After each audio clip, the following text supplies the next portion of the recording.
Okay, that's very simple. What are the implications for a couple who are not wedded in church but have fully concluded their traditional rites? There are two things here.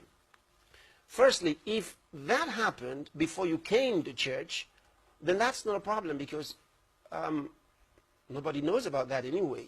You came as husband and wife to the church, whether you got married when you were Muslims or you got married when you were Shintoists or Buddhists, whatever it was, wherever you did the marriage, when you come into the house of God, you are still married and you are children of God. And no one's going to be asking, how did you do the marriage? You know, that's not a problem. So, however, if you've come like that, then the church does accommodate you without asking details of how you got married. We don't do that. But if you're already in the house of God, if you're already Christians, and while you are now in the house of God, you decided to get married, and you chose to do the traditional without the church, you got a problem. You're spiting the church, and that's wrong. You see, so every child of God who wants to get married, before you make that plan, your pastorate must be aware. You don't just run off and come back with somebody else, or two of you just run off and get married somewhere and come back and say, now, we were here singles, we went away married and we had come back. You'll be embarrassing yourselves in the house of God. So the implication, like you asked, is that you are spiting the church if you do that. So what are you supposed to do? First is the church before your tradition. See, it's the house of God that you conclude your arrangements for marriage before you go for your traditional. So don't go to the traditional and come from there to tell us we are now traditionally married and want the church to give us a blessing. That's nonsense. See, it's wrong. And some even make light of it and say, well, we got married somewhere, and we are asking for church blessing. Is that all you think it is? Just a blessing? And if it's just a blessing, how blessed is that blessing? How much blessing could that blessing be? So think about it again. But if you've already done that, go to your pastor and report yourself and say, we made a mistake and we're here now. Please forgive us.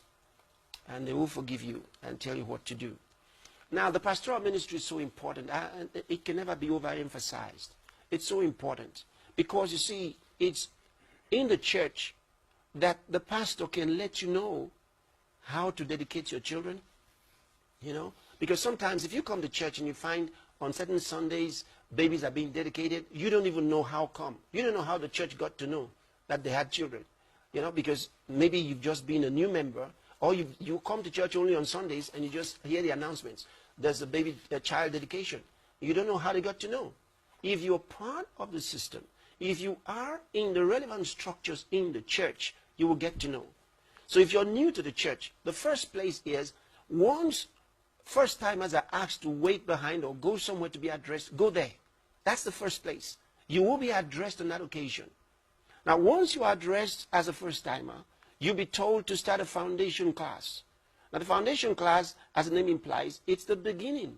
It's where you get started in the ministry.